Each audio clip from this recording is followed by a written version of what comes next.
عزیز، امیدوارم که حالتون عالی باشه. به کانال خودتون یعنی کیوتن ای خوش اومدین. امروز میخوایم به جالب ترین و حتی عجیب ترین رکوردهای گینس بپردازیم. آماده این؟ برو که رفتیم. شماره یک، مردی که 40 سال هر روز 2 تا بیگ مک خورد. بعضیا یه بار مکدونالد میرن تا یه هفته عذاب وجدان دارن، اما دونالد گورسگ اینجوری نیست. این مرد توی 40 سال هر روز 2 تا بیگ مک خورده، یعنی تا آگوست 2016 جمعا 28788 تا بیگ مک خورده. اینطوری شد که هم رکورد غذایی و هم رکورد وفادارترین فرد رو هم زده. شماره 2، بزرگترین موز شکلاتی دنیا، 7.3 متر.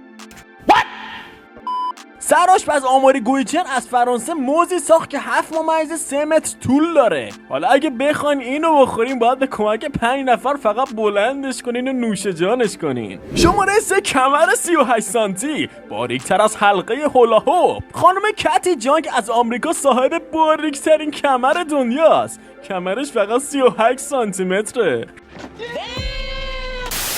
راستی اگه فکر میکنین بستن کمربند ایمنی سخته، این خانوم موقع پرواز بعد خودشو به نخ ببنده، چون ایمنی براش حرف اولو میزنه. شماره 4، زئون کلارک از آمریکا، راه رفتن روی دست، 100 متر در 15.71 ثانیه. این مرد 100 متر رو در 15.71 ثانیه فقط با استفاده از دستاش دویده.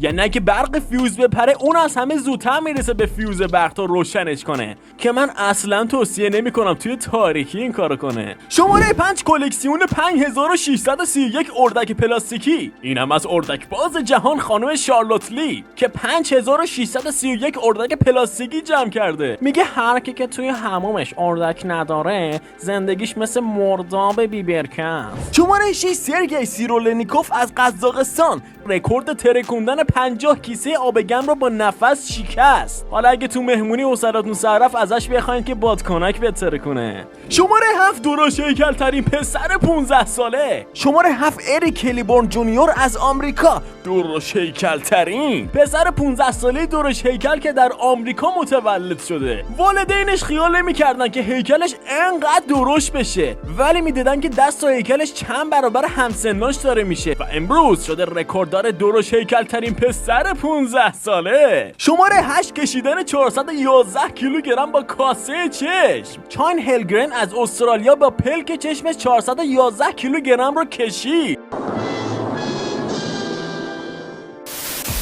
هوشیار، این کارو هیچ وقت توی خونه انجام ندید، مگه اینکه بخواید چشتون رو پیش فضایی ها بیمه کنید. شماره 9، 700,000 قفل عشق روی پل پاریس. پل پوند آرت پاریس با 700,000 قفل عشق رکورد داره. اگه یه روزی همه قفلا باز بشن احتمالاً صدای جیرینگ جیرینگش تا ماه میاد. شماره 10، کسی که بیشترین رکوردهای گینس رو ثبت کرده. مدیونید اگه فکر میکنین یه رکورد زدن انقدر کار سختیه.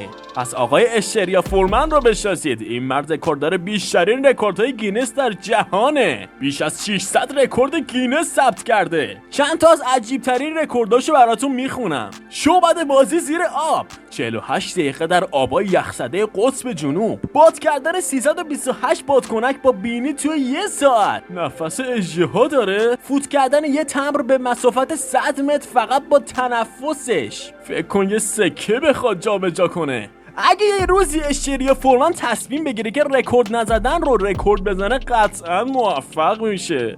وقتی این آدما محدودیت ها رو برای خودشون شکستن، چرا شما نتونین؟ اگه شما هم تو فکر ثبت رکورد گینس هستین توی کامنت ها بنویسین، شاید توی ویدیوی بعدی اسم شما رو توی تیتراژ بزنیم با نام رکورددارهای گینس. ساب و لایک یادت نره. دمتون گرم.